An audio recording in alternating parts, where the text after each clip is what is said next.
ሰላምና ጤና በያላችሁበት ይድረሳችሁ ውድን የተከበራችሁ ቤተሰቦቻችን እንደምን አላችሁልን? ከሁለተኛው የዩቲዩብ ቻናላችን አዲስ ስፖርት ልዩ የተለያዩ ስፖርታዊ ጉዳዮችን ልናካፍላችሁ እነሆ ዳግም ተገናኘን። ስለምታደምጡን ቆይታችሁንም ከኛ ጋር ስለምታደርጉ እጅጉን ከልብ አድርገን እናመሰግናለን። በዛሬው የሁለተኛው ቻናል ፕሮግራማችን የተለያዩ ርዕሰ ጉዳዮችን የምናነሳው በተለይ ደግሞ ከዝውውር ጉዳዮች ጋር የተያዙ ሰፊ ዘገባዎችን ወደ እናንተም እያደረሰን ቆይታን የምናደርግ ይሆናል። ስለምታደምጡኝ ከልብ አድርጌ አመሰግናችኋለሁ። ከመሸጋገሪያ በኋላ ተመልሰን ስንመጣ እነዚህን ትልልቅ ክለቦች የተመለከቱ በርከት ያሉ የዝውውር ጉዳዮችን ማንሳታችንን የምንጀምር ይሆናል። አብራችሁኝ ቆዩ። ከመሸጋገሪያ በኋላ ተመልሰን እንመጣለን።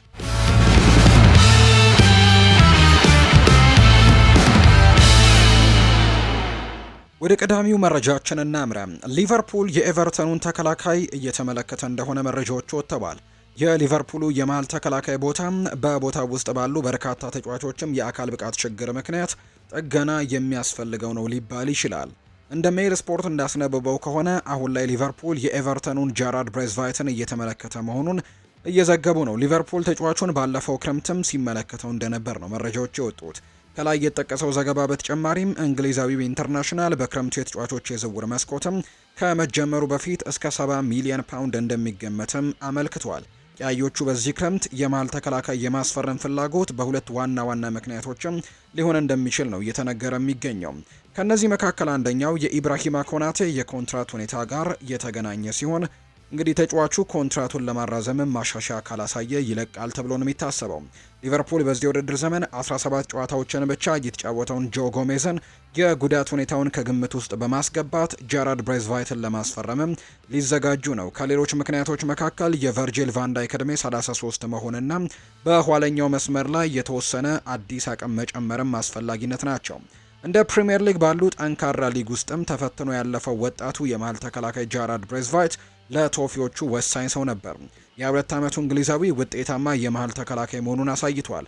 በዚህም ድንቅ ብቃቱ በዚህ የውድድር ዘመን ለኤቨርተን 33 ጨዋታዎችንም ማድረግ መቻሉ የሚታወስ ነው።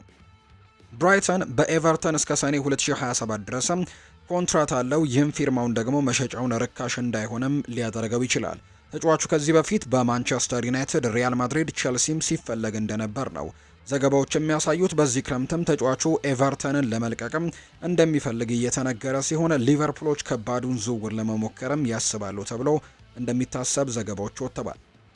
ፍራንኪ ዲዮንግ በባርሴሎና ሊቆይ ይችላል። የባርሴሎናው ኮከብ ፍራንኪ ዲዮንግ በባርሴሎና ለመቆየት የደሞዝ ቅነሳን በደስታ እንደሚቀበል ነው የተገለጸው። እንደ ካታሎኒያ ራዲዮ ዘገባ ከሆነ ሆላንዳዊው ኢንተርናሽናል በክለቡ መቆየት እንደሚፈልግ ለተወካዮቹ ተናግሯል። ተጫዋቹ ደሞዙን ለመቀነስ ዝግጁ ነው። አሁን ያለው የፍራንኪ ዲዮንግ ኮንትራትም በ2026 ያበቃል። በአሁኑ ጊዜ በፋይናንሻል ቀውስ ውስጥ የሚገኘው ባርሴሎና ደሞዝ በመቀነስ በከፍተኛ ክፍያ ከሚከፍላቸው ተጫዋቾች ጋር አዲስ ውልም እንደገና ለመደራደር ክፍት ናቸው። ባርሴሎናዎች ከፍተኛ የደሞዝ ቅነሳን የሚያካትተውን የኮንትራት ማራዘሚያ ለፍራንኪ ዲዮንግ ሊሰጡት ፍቃደኞች መሆናቸውን የተዘገበው። እንደ ቼልሲ፣ ማንቸስተር ዩናይትድ እና ፓሪስ ሰን ዠርሜን ያሉ ክለቦችም ለተጫዋቹ ጥያቄ ቢያቀርቡም ፍራንኪ ዲዮንግ ከካምፕኑ የመልቀቅ ፍላጎቱን አላሳየም። አሁን ላይ እየወጡ ያሉ ዘገባዎች እንደሚያሳዩት ከሆነ ሀሳቡን የቀየረ ይመስላል። ድርድሩ በቀጠለ ቁጥር የፍራንኪ ዲዮንግ ጉጉትም የደሞዝ ቅነሳን ለመቀበል ቁርጠኛ መሆኑንና ከባርሴሎና ጋርም ያለውን የረጅም ጊዜ ቆይታ እንዲያረጋግጥም ያግዘዋል ተብሏል። በተጨማሪም የአትሌቲኮ ማድሪድ ፕሬዝዳንት የባርሴሎናውን ተከላካይ ለማስፈረም ፍላጎቱ አላቸው። የአትሌቲኮ ማድሪዱ ፕሬዝዳንት የሆኑት ሴሬዞ ክለቡን እንግዲህ የመሃል አማካዩን ክሌሜን ሌንግሌን በዚህ የዝውውር መስኮት በተመለከተ ከባርሴሎና ጋር ድርድር ላይ እንደሚገኝ ነው የገለጹት። ፈረንሳዊው ተከላካይ ባለፈው ክረምትም ወደ እንግዲህ ኮልቼኔሮስ በውሰት ተቀላቅሎ ይሁን እንጂ በውሰት ስምምነት ውስጥም የመግዛት ምንም አይነት አማራጭ እንደሌለ ነው የሚነገረው። ስለዚህም ደግሞ አሁን ላይ አዲስ ንግግር ሊከፍቱና ክሌመን ሌንግሌም ከባርሴሎና ጋር እስከ 2027 የሚያቆይ ኮንትራት እንዳለው የሚታወቅ ጉዳይ ነው። ተጫዋቹ በአትሌቲኮ ማድሪድ ቤት 29 ጨዋታዎችን በላሊጋና በቻምፒየንስ ሊግ በመጫወቱ እንዲቆይ ምክንያት ሊሆነው ይችላል። ባርሴሎና ለተከላካዩ 10 ሚሊዮን ዩሮ እንደሚጠይቅም እንግዲህ የተዘገበ ሲሆን አትሌቲኮ ማድሪድ ነፃ የዝውውር ጥያቄን አቅርበዋል። አትሌቲኮ ማድሪድ ለመጪው የዓለም ክለቦች ዋንጫ እየተዘጋጀ በመሆኑ ክሌሜን ሌንግሌን ማቆየት ለቡድኑ መረጋጋትም ወሳኝ ሊሆን ይችላል። ይህ በእንዲህ እንዳለ ባርሴሎና በውድድሩ ላይ አይሳተፍም። አንድሪያ ቤርታ የወሳኝ ተጫዋቾቹን ኮንትራት ለማደስ ተቃርቧል። አርሰናል በክረምት የተጫዋቾች የዝውውር መስኮት የሶስት ቁልፍ ተጫዋቾቹን ውል ለማደስ መስማማቱ ተዘግቧል። ሶስቱ ተጫዋቾች ቡካዮ ሳካ፣ ዊሊያም ሳሊባ እና ጋብርኤል ማጋሌሽ ይገኙበታል። በጉዳት ምክንያት የውድድር ዘመኑን ወሳኝ ክፍል ቢያመልጠውም ቡካዮ ሳካ የአርሰናል የማጥቃት ክፍል ወሳኙ አካል ነው። ዊሊያም ሳሊባ በበኩሉ እንደ ሪያል ማድሪድ ያለ የአውሮፓ ግዙፍ ክለብን ፍላጎትም ስቧል። ስለዚህም አርሰናሎች በቶሎ ማደስ ቅድሚያ የሚሰጡት ጉዳይ ነበር። በመጨረሻም ጋብርኤል ማጋሌሽ የክለቡ የኋላ መስመር ወሳኝ አካል ሲሆን ክለቡ አገልግሎቱን ለማስቀጠልም ከፍተኛ ፍላጎት አለው። እንደ ፉትቦል ኢንሳይደር ዘገባ አርሰናሎች በቡካዮ ሳካ፣ ዊሊያም ሳሊባ እና ጋብርኤል ማጋሌሽ እድሳት ላይም ከወዲሁ ተስማምተዋል። በስፖርት ዳይሬክተሩ አንድሪያ ቤርታ ጥረት የኮንትራት ዝርዝሩ በፍጥነት ተስተካክሏል ተብሏል። የሶስቱም እንግዲህ ተጫዋቾች ወቅታዊ ውሎችም በጁን 2027 ላይ ይጠናቀቃሉ ተብሎ ነው የሚታሰበው። አርሰናል የሶስቱ ተጫዋቾችን በኤምሬትስ በረጅም ጊዜ ለማቆየትም ኮንትራት ከማስፈረማቸው በፊት ትናንሽ ነገሮችን ብቻ ለማስተካከልም ተዘጋጅተዋል። የሰሜን ለንደኑ ክለብ ሶስቱንም እድሳት መጨረስ ከቻለም ለስፖርት ዳይሬክተሩ አንድሪያ ቤርታ ትልቅ እንቅስቃሴ ይሆናል። አርሰናሎች በክረምት የዝውውር መስኮት በርካታ አዳዲስ ፊርማዎችን ከማቀር በተጨማሪም ወሳኝ ተጫዋቾቻቸውንም በማደስ መሰረቱን ለመጣልም ቅድሚያ ይሰጣሉ ተብሎ ነው የሚታሰበው። በአርሰናል ከሶስቱ ተጫዋቾች ኮንትራት እድሳት በኋላ በሌሎች ተጫዋቾች ኮንትራት ላይም ለመስራት ይፈልጋሉ። በአርሰናል አሁን ላይ የሚጠበቀው ሌላኛው የኮንትራት እድሳት ቶማስ ፓርቴ ቢሆንም ተጫዋቹ ግን የመልቀቁ ነገር እየቀረበ የመጣ ይመስላል። አርሰናሎች ተጫዋቹን አዲስ ኮንትራት ለማስፈረም እየሞከሩ ነው። ነገር ግን እንደ ጆርጂኒዮ ያሉ ተጫዋቾች ደግሞ በነፃ መልቀቃቸው እየተረጋገጡ ይገኛሉ። የሳዑዲ ፕሮ ሊግ ክለቦች የውድድር ዘመኑ ካለቀ በኋላ 3 የሊቨርፑል ኮከቦችን የማስፈረም ተስፋ አድርገዋል። የስካይ ጀርመኒ ዘጋቢ ፍሎሪያን ፕሌተንበርግ እንዳለው ከሆነ የሳዑዲ ቡድኖች የዳርዊን ኑኔስን ፊርማ ለማግኘት ይፈልጋሉ ተብሎ የሚታሰብ ሲሆን ለዳርዊን ኑኔስ ፊርማ መግፋታቸውን ቀጥለዋል። ክለቦቹ ስለ ዲየጎ ዦታና ስለ ሉዊስ ዲያዝም የተጫዋቾቹን ተወካዮችም እንደጠየቁ ጭምር መረጃዎች እያሳዩ ነው። በአብዛኞቹ ተከታታይ የውድድር ዘመናት ዲያዝ በሐሰተኛ 9 ቁጥር የተቀመጠው የሊቨርፑል አዲስ አጥቂ ኢላማ ያደርገዋል። ከላይ የተጠቀሱት 3 ተጫዋቾችም በዚህ ክረምት ቢለቁ አያስገርምም። ሊቨርፑሎች ከሳምንት በፊትም ከባየር ሌቨርኩሰን ጀረሚ ፍሪምፖንግን ለማስፈረም ከስምምነት ደርሰዋል። የባርሴሎና ኢላማ እንደሆነ የተነገረለት ሉዊስ ዲያዝ በዚህ የውድድር ዘመን በ49 ጨዋታዎች 17 ግቦችንና 8 አሲስቶችን አበርክቷል። ዳርዊን ኑኔስ ባደረጋቸው 46 አጠቃላይ ጨዋታዎች 7 ጎሎችን ሲያስቆጠር ዲየጎ ዦታ በ36 ጨዋታዎች 9 ግቦችን ማስቆጠር ችሏል። ሊቨርፑል ሶስቱንም ተጫዋቾች በአንድ ላይ ማጣት ከባድ ቢሆንበትም ለተጫዋቾቹ የሚቀርቡ ጥያቄዎችን ሊቨርፑሎች የሚያሳምን ከሆነ እንዲለቁ በሩ ይከፈትላቸዋል። በቀያዮቹ ቤት እነኚህ 3 ተጫዋቾች በቀጣይ ዓመት በዚህ ቡድን ፕሮጀክትም ዋና አካል እንደማይሆኑ ግልጽ ነው። ስለሆነ መልቀቃቸው ያን ያክል ቡድኑን ላይጎዳ ይችላል የሚሉ መረጃዎች ናቸው እየወጡ የሚገኙት። ተጫዋቾቹ ለሳዑዲ ክለቦች ቢፈለጉም በአውሮፓ የመቆየት እድላቸው ግን ሰፊ ነው። ዳርዊን ኑኔስ በአትሌቲኮ ማድሪድ እና በናፖሊ ሲፈለግ፣ ሉዊስ ዲያዝ ደግሞ አሁንም በባርሴሎና ይፈለጋል። ዲኤጎ ዦታ በፕሪሚየር ሊግ ቡድኖች እየተፈለገ ነው። ሊቨርፑሎች ለሽያጭ ያቀረባቸው ሲሆን ጥሩ ዋጋ የሚቀርብላቸው ከሆነ ሊሸጡት ዝግጁ ሊሆኑ ይችላሉ። የሳዑዲ ቡድኖች ደግሞ ተጫዋቾቹን የማግኘት እድል እንዳላቸው ነው እየተገለጸ የሚገኘው። ጆዜ ሞሪኒዮ አሁን ላይ ሀገሩን መምራት አይፈልግም የሚል መረጃ ወጥቷል። የፌነርባቼው አሰልጣኝ ጆዜ ሞሪኒዮ ከፖርቱጋል ስራ ጋር በተያዙ ወሬዎች ላይ ቀዝቃዛ ውሃ ቸልሰዋል። ለቱርክ ቡድን ያላቸው ቁርጠኝነትን አረጋግጠዋል። ሞሪኒዮ ለፖርቱጋል ብሔራዊ ቡድን የአመራር ቦታ እጩ ሆነው ሊቀርቡ ነበር። በ2026 የፊፋ የዓለም ዋንጫ አንድ ዓመት ብቻ ሲቀረው ወሬው በማህበራዊ ሚዲያ ላይ እንደገና ተንሰራፍቶ ነበር። ፖርቱጋሎች በአሜሪካ፣ ካናዳ፣ ሜክሲኮ የዓለም ዋንጫ ውድድር ላይ የሚመራቸውን አዲስ አሰልጣኝ ሊፈልጉ ይችላሉ። ሆኖም ግን የ62 ዓመቱ አዛውንት ከፖርቱጋል ብሔራዊ ቡድን የአስተዳደር አካል ጋርም መገናኘታቸውን አስተባብለዋል። ከፖርቱጋል እግር ኳስ ፌዴሬሽን ጋር ምንም አይነት ስብሰባ አላደረኩም፣ መናገር እችላለሁ፣ ታማኝ ሰው ነኝ። ከአንድ ክለብ ጋር ቀጥተኛ ግንኙነት የፈጠርኩበት ጊዜም እንግዲህ ነበር። ነገር ግን በዚያ ወቅት ፌነርባቼን አሳውቄ ነው። አሁን አልነበረም፣ በጥር ወር እንግዲህ ነበር። ስሙን ካልጠቀስኩኝ ክለብ ጋርም ስብሰባ ነበረኝ፣ ጥያቄዎችን አልተቀበልኩም። ነገር ግን ከስብሰባው በፊትም ቢሆን ለክለብ ያሳውቅ ያለው ከፖርቱጋል ፌዴሬሽን ጋር ምንም አይነት ግንኙነት የለኝም ብለዋል። ጆዜ ሞሪኒዮ ባለፈው ዓመት ጥር ከሮማ ከተባረሩ በኋላ ሞሪኒዮ እንግዲህ ወደ ቱርክ ተዘዋውረዋል። ይህም ከ20 ዓመታት በኋላ ከአውሮፓ ታላቅ 5 ሊጎች ውጪ የመጀመሪያ ቡድንን ይዘዋል። ሞሪኒዮ ከቡድኑ ጋር የ2 ዓመታት ኮንትራትን ተፈራርመዋል። ነገር ግን በውድድር ዓመቱ መጨረሻ ላይ ባለበት ችግር ምክንያት ሊለቅ እንደሚችል እየተነገረ ነው። የክሪስቲያኖ ሮናልዶ አልናስር ከፈላጊዎቹ መካከልም እንደሆነ ሲገመት እንደነበርም እንዲሁ እንሰማለን። በ21ኛው ክፍለ ዘመን እጅግ ከተዋጣላቸው አሰልጣኞች አንዱ የሆኑት ሞሪኒዮ በ24 ዓመት ቆይታቸው 10 ክለቦችን አስተዳድረዋል። 2 ቻምፒየንስ ሊግን ጨምሮ 26 ዋንጫዎችን አሳክተዋል። ጆዜ ሞሪኒዮ በፖርቱጋል ብሔራዊ ቡድን የአሰልጣኝ ዘመኑን ሊያጠናቀቅም ይችላል። ጆዜ የፖርቱጋል ዜግነት ያላቸው በመሆኑ ከፖርቱጋል ብሔራዊ ቡድን ስራ ጋርም ለብዙ ዘመናት ሲያያዝ ቆይቷል። በክለቦች ያስመዘገበው ስኬትም ማራኪ ተስፋን አድርጎትም ቆይቷል።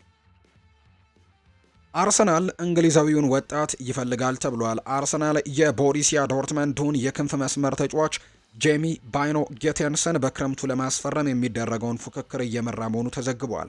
የ20 ዓመቱ ተጫዋች በተመሳሳይ የፕሪምየር ሊግ ክለቦች ቸልሲና ኒውካስል ዩናይትድ ከፍተኛ ፍላጎት እያሳዩ ነው። ጄሚ ባይኖ ጌቲያንስ በ2024-25 የውድድር ዘመን በአውሮፓ ውስጥም ራሱን እንደ ጥሩ የማጥቃት ችሎታ አረጋግጧል። የግራ መስመር ተጫዋቹ በቦሪሲያ ዶርትመንድ ምርጥ ተጫዋችነቱን ያስመሰከረ ሲሆን በሁሉም ውድድሮች ባደረጋቸው 48 ጨዋታዎች 12 ጎሎችንና 5 አሲስቶችንም አድርጓል። የእንግሊዝ አንደር 21 ኮከብ አሁን ላይ የበርካታ ከፍተኛ ክለቦች ኢላማ ሆኗል። አርሰናል፣ ቸልሲ፣ ኒውካስል ዩናይትድ እና ባየር ሚኒክ አገልግሎቱን ለማግኘትም እየፈለጉ ነው። ሆኖም ግን እንደ ከቼንድ ኦፍሳይድ ዘገባ ከሆነ ጄሚ ባይኖ ጌቲያንስ ወደ እንግሊዝ መመለስን ይመርጣል። እናም አርሰናሎች በአሁኑ ጊዜ የዶርትሙንዱን ኮከብ ለማስፈረምም ትልቅ ቦታ ላይ ይገኛሉ። ምንም እንኳን የሚኬል አርቴታ ቡድን በዚህ ክረምትም የመሃል አጥቂ ቦታን ማስፈረም ላይ ቢያተኩረም ጄሚ ባይኖ ጌቲያንስን ማስፈረሙ በአጥቂ ክፍል ውስጥም የበለጠ ጥልቀት ይኖረዋል። የሰሜን ለንደኑ ክለብ በአብዛኛው በቡካዮ ሳካና በጋብሪኤል ማርቲኔሊ በክንፉ ላይ ጥገኛ የሆነ ሲሆን በሁለቱም መስመሮች ላይ መጫወት የሚችለው ጄሚ ባይኖ ጌቲያንስ መኖሩ ትልቅ ማበረታቻ ይሆናል ተብሎ ነው የሚጠበቀው። በተመሳሳይ እንግሊዛዊ ወጣት ለቸልሲ ጥሩ ጭማሪ ሊሆን ይችላል። ኖኖ ማንዱዌኬ፣ ፔድሮ ኔቶ እና ጄደን ሳንቾ አሳማኝ አልነበሩም። ሚካይሎ ሙድሪክ በዶፒንግ ክስም አሁንም ታግዷል። ቦሪሲያ ዶርትመንድ በጄሚ ባይኖ ጌቲያንስ ላይ ያለው ፍላጎትም የተገነዘቡ ሲሆን ተገቢውን ዋጋ እየጠበቁ ናቸው።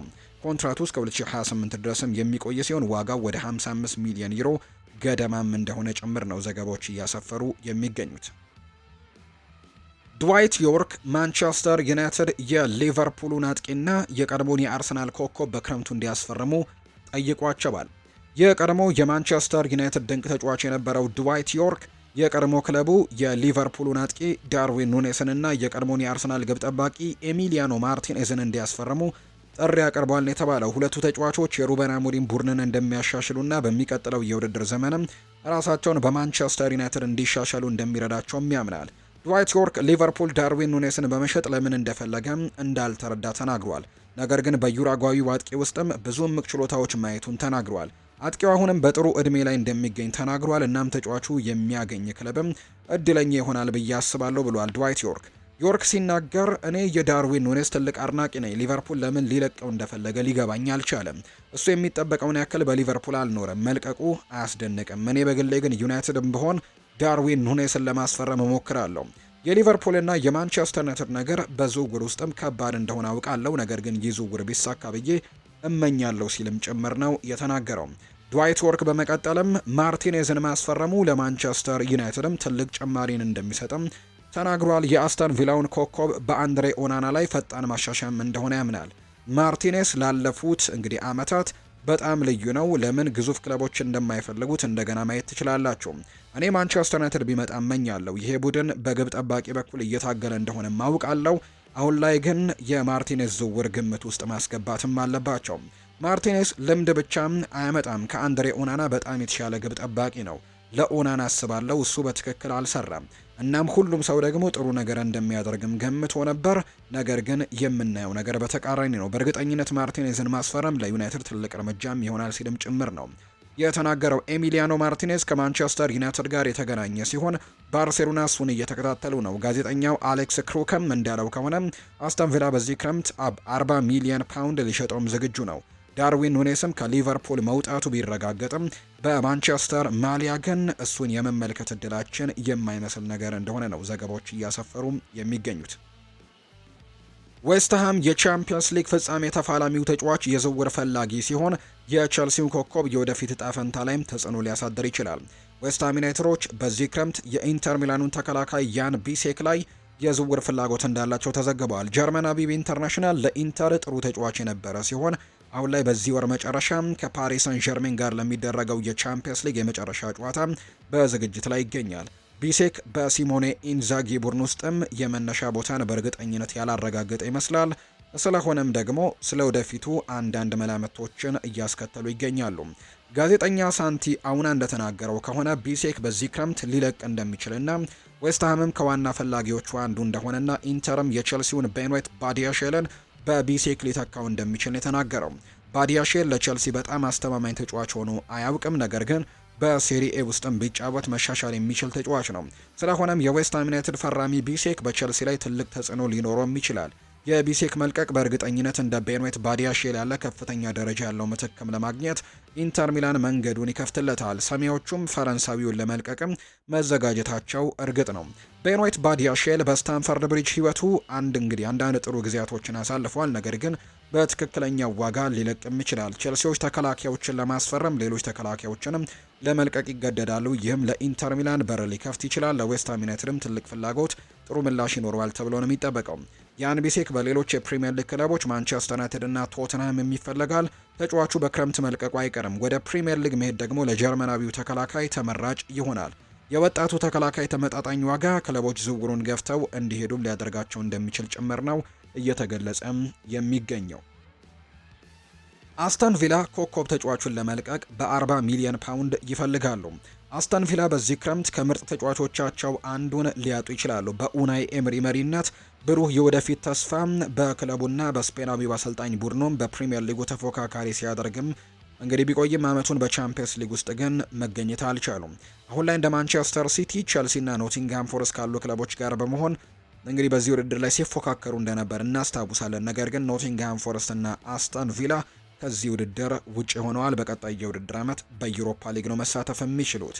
ስለሆነም ደግሞ በዚህ የውድድር ዓመት ወሳኝ ተጫዋቹን ሊያጣ ይችላል። ይህም ማርቲኔዝን ነው አስተን ቪላዎች ሊለቁ የሚችሉት። ግብ ጠባቂው ኤሚሊያኖ ማርቲኔዝ በሊጉ ቶተንሃምን ማሸነፋቸውን ተከትሎ በስሜት ተሞልቶ ደጋፊዎችንም በሜዳው ሲሰናበት እንደነበር ተመልክተነዋል። ይህም ደግሞ በክረምቱ ከክለቡ የመልቀቁን ወሬ አነሳስቷል። እንደ ቶክ ስፖርት ዘገባ ከሆነ ማንቸስተር ዩናይትድ በዚህ ክረምት የዓለም ዋንጫ አሸናፊውን ግብ ጠባቂ ለማስፈረም ፍላጎት እያሳዩ እንዳለ መረጃዎችም ያሳያሉ። ማንቸስተር ዩናይትዶች የኤመሪ ቡድን ግብ ጠባቂያቸውን በዚህ ክረምት ለመልቀቅ በ40 ሚሊዮን ፓውንድ ሊፈልጉ ይችላሉ ተብሎ ይነገራል። ዩናይትዶች በኦልትራፎርድ የሚታገለውን የአንድሬ ኦናናን ተተኪ እየፈለጉ ሲሆን ማርቲኔዝ ደግሞ በዩናይትድ ግብ ጠባቂነት ቦታ ላይ ለመያዝም ከተመረጡት ውስጥ አንደኛው ሆኖ ብቅ ብሏል። የሩበን አሞሪም ቡድን የአስተን ቪላውን ግብ ጠባቂ በዚህ ክረምትም ለማስፈረም ከአትሌቲኮ ማድሪድ ፉክክር ይገጥመዋል።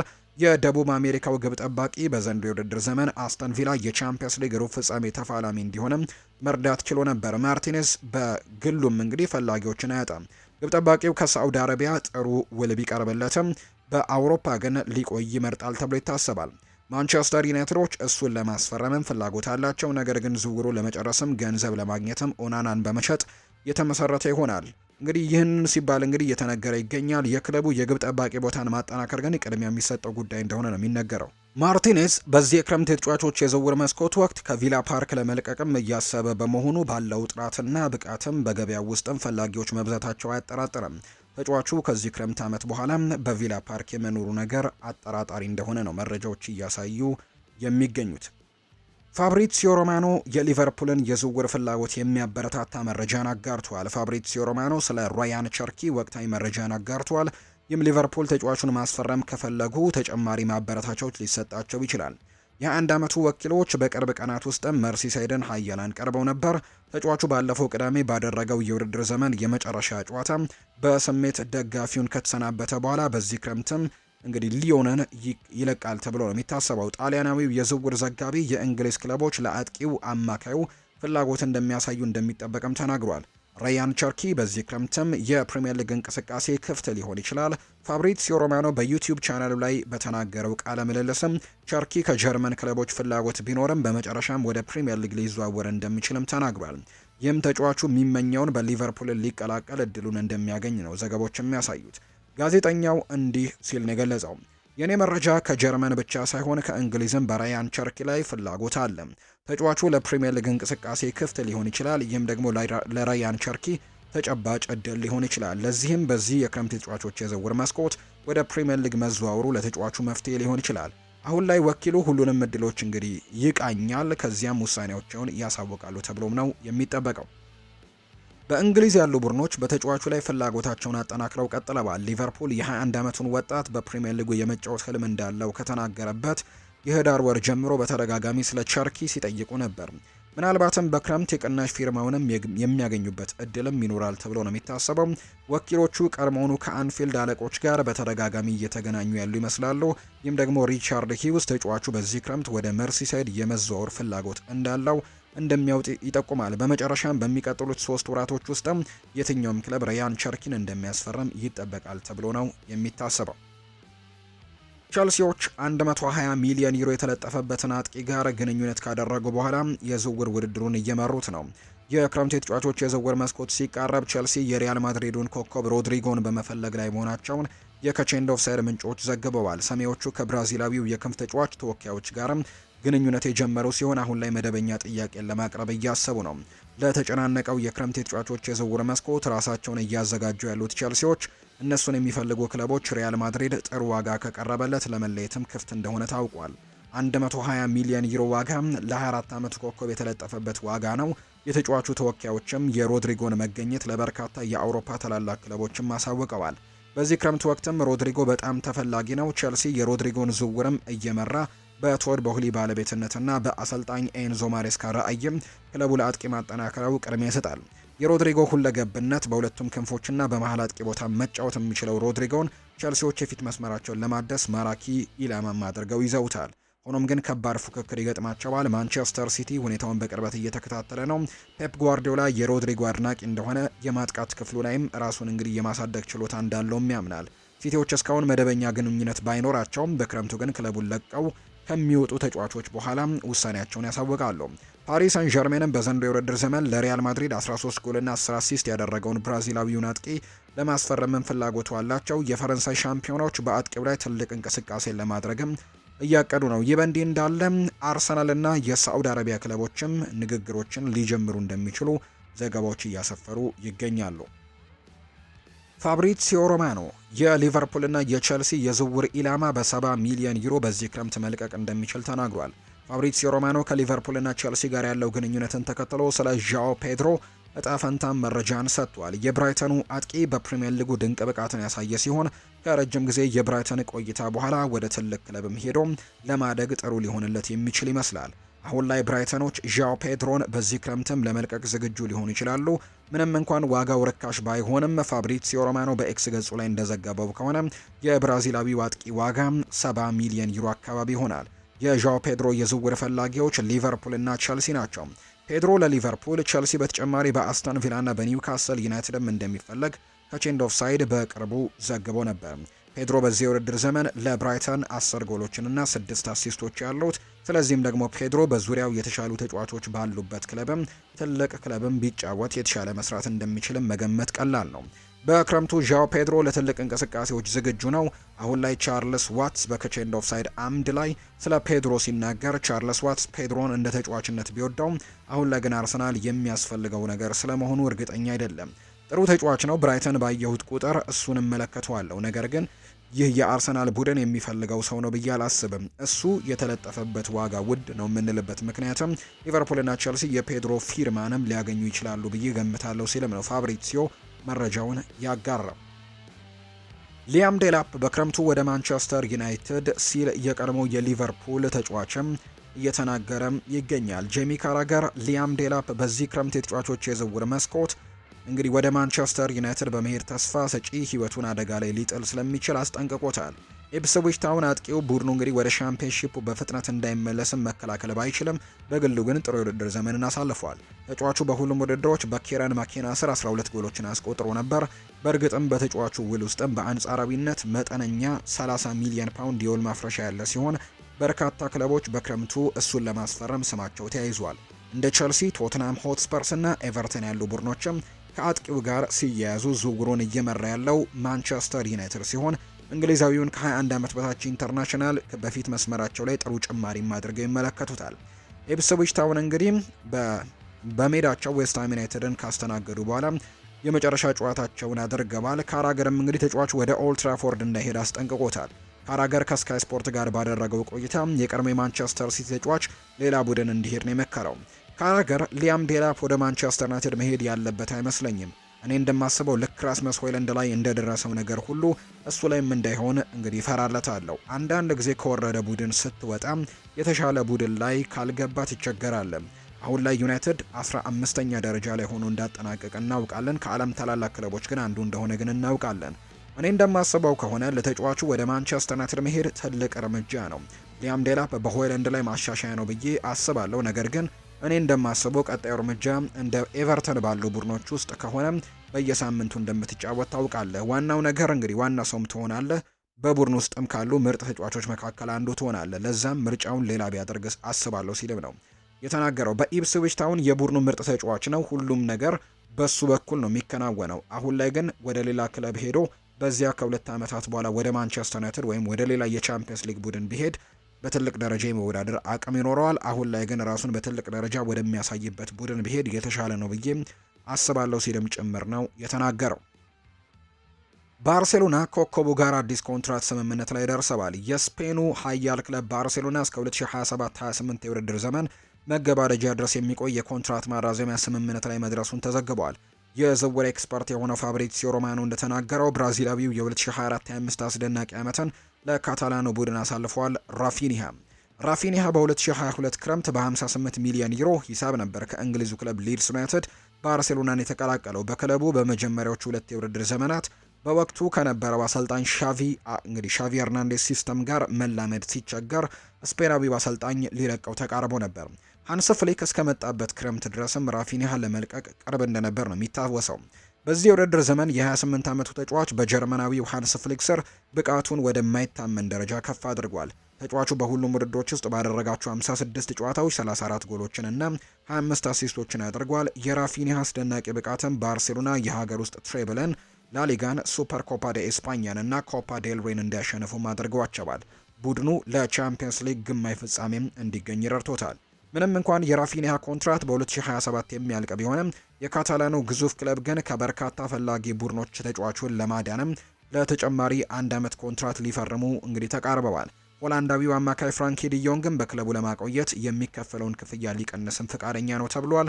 ምንም እንኳን ባለፉት ጥቂት ሳምንታት በርካታ ተጫዋቾች ወደ ባርሴሎና ሊዘዋወሩ እንደሚችሉ ቢነገርም የባርሴሎናው ዳይሬክተር ዴኮ የቡድኑን ዋና ተጫዋቾችንም እንዲሁ በመጠበቅ እንደሚፈልጉ ታውቋል።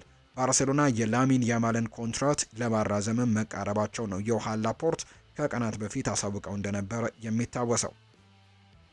አትሌቲኮ ማድሪድ የቶትናም ሆትስፐርሱን ኢላማ እየፈለገ ነው። የሪያል ቤቲሱ አማካይ ጆኒ ካርዶሶ ከ18 ወራት የላሊጋ ቆይታ በኋላ በላሊጋ ውስጥ ካሉት አስደናቂ አማካዮች አንዱ ሲሆን ዋና ክለቦች በዚህ ክረምት ከቤኒቶ ቪላማሪን ሊወስዱትም ሲሞክሩ ማየት ምንም አያስደንቅም። ተጫዋቹን ለማስፈረም የመጀመሪያ ሙከራ የሚያደርገው አትሌቲኮ ማድሪድ ሊሆን ይችላል። የ23 ዓመቱ ካርዶሶ በጥር 2024 የኢንተርናዚዮናል የመጣ ሲሆን በማኑኤል ፔሌግሪኒ ስርም ፈጣን ጀማሪ ሆኗል። በዚህ የውድድር ዓመት በአትሌቲኮና ሪያል ማድሪድ ጨዋታ ላይም ድንቅ ብቃትን አሳይቷል። ሪያል ቤቲስ እሁድ ዕለትም የቻምፒየንስ ሊግ ቦታቸውን ማጣታቸውን እንግዲህ ከተረጋገጠ በኋላ ካርዶሶን የማቆየት እድላቸው ጠባብ እየሆነ መጥቷል። በክረምቱ እንግዲህ ካርዶሶ አትሌቲኮ ማድሪድ ቅድሚያ የሚሰጠው ፊርማ ይመስላል። እንደ ማርካ ዘገባ ለእግር ኳስ ዳይሬክተሩ ካርሎስ ቡሴሮ ካርዶሶን ቅድሚያ የሚሰጠው ጉዳይ ነው። መጀመሪያ ላይ በዚህ ክረምት ኮንትራቱ የሚያበቃውን የአርሰናሉን ቶማስ ፓርቴ ይፈልጉ ነበር። ሆኖም ግን የደሞዝ ፍላጎቱና ከእድሜው ጋር ተዳምሮ ቡሴሮ ትኩረቱን ወደ ትንሹ ካርዶሶ እንዲቀይርም አሳምኖታል። ካርዶሶ ለአትሌቲኮ ፕሮጀክትም በተሻለ ሁኔታ እንደሚስማማ ይሰማዋል።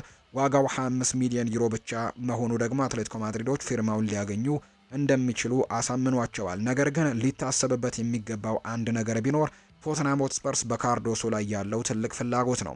በተጨማሪም አትሌቲኮ ማድሪድ አንሄል ኮሪያን ሊለቅ ነው። ሌላ የፊት መስመር ተጫዋችም ይፈልጋል። አርጀንቲናዊው ከለቀቀ ደግሞ አትሌቲኮ ማድሪድ ከኮሪያ ጋር ተመሳሳይ አቅም ያለው አጥቂም የማምጣትም ፍላጎት አላቸው። አትሌቲኮ ማድሪድ ነፃ ወኪል የሆነውን ጃቪ ፑአዶንና የሊቨርፑሉን ዳርዊን ኑኔስን፣ የፓሪሰን ጀርሜኑን ጎንካሎ ራሞስን፣ የወልቭሱን ፋቢዮ ሲልቫና የቦታፎጉን ቲያጎ አልማይዳን ጨምሮ እንግዲህ በርካታ ስሞችን እየተመለከቱ እንዳሉ ነው መረጃዎች እያሳዩም የሚገኙት።